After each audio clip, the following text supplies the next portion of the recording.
There's a moment in a founder's brain when you know your startup is gonna die. You see the future, but the future is looking like darkness. It was coming for you. We don't talk about Bruno. In the movie Encanto, there's a magical character named Bruno who can tell the future, but it's always bad news. Why don't we want to talk about Bruno? Because we don't want to hear it. If you think about it, that means people are okay with lying to themselves. And if you lie to yourself, you lie to others, you are doomed to failure. Today we're talking about how to avoid that failure by clearly facing it head on. And you'll hear how I failed to heed that call in my own startup and how you can avoid that. Let's get started.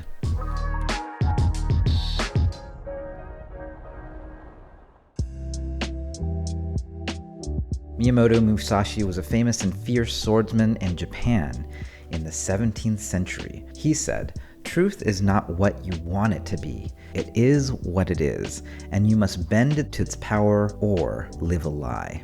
In 2010, I lived a lie, and my startup, Posturous, paid the price.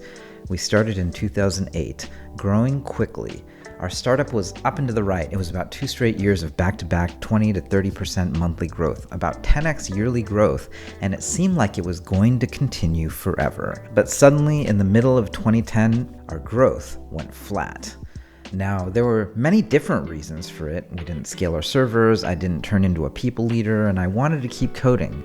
But most importantly, the competitive scenario changed. The truth is, we were going to die, but I couldn't accept it because I was avoiding the truth. I looked for statistics that were indicating we might still be okay. It was just a dip. We had investors and employees, and we got them to believe. What could it mean if I was wrong? My whole worldview would have fallen apart. Do you remember that scene in The Truman Show where Truman realizes he's on a set? Truman's blind to the reality that everything in his world is constructed for him. His reality is merely a reality TV show. He wanders into a random building and sees something totally unexpected. What's happening? Nothing. Just as Truman realized in that moment he was on a set, so too must a founder who is failing realize their whole understanding has to change. What do you do when the thing you believed is no longer true? Well, when confronted with different outcomes, you have to change your model. At YC, we say don't die, and that's a truism because it focuses you on the beliefs that you have that might kill you. Fear of death can paralyze you into believing things that are no longer true. Overcome your fear of death as a company, and you can dedicate yourself to the truth. What's confusing and counterintuitive about all of this is to what degree it's useful to believe in a dreamland before it happens. In 2013, when Bitcoin first appeared, it was normal for people to be talking about it in a virtually empty room like this one. The topic I want to talk about today is Bitcoin neutrality. This is partially why it's so hard for founders to come back to reality. You gotta believe that you'll reach the promised land, but you must know that you're not at your destination yet. You must know this dreamland, kind of like that empty room of Bitcoin, but you also have to realize that dreamland is not all there is. The famous psychologist Daniel Kahneman told a story once about his visit to Vancouver Island. He said, "We found an attractive but deserted motel on a little-traveled road in the middle of the forest.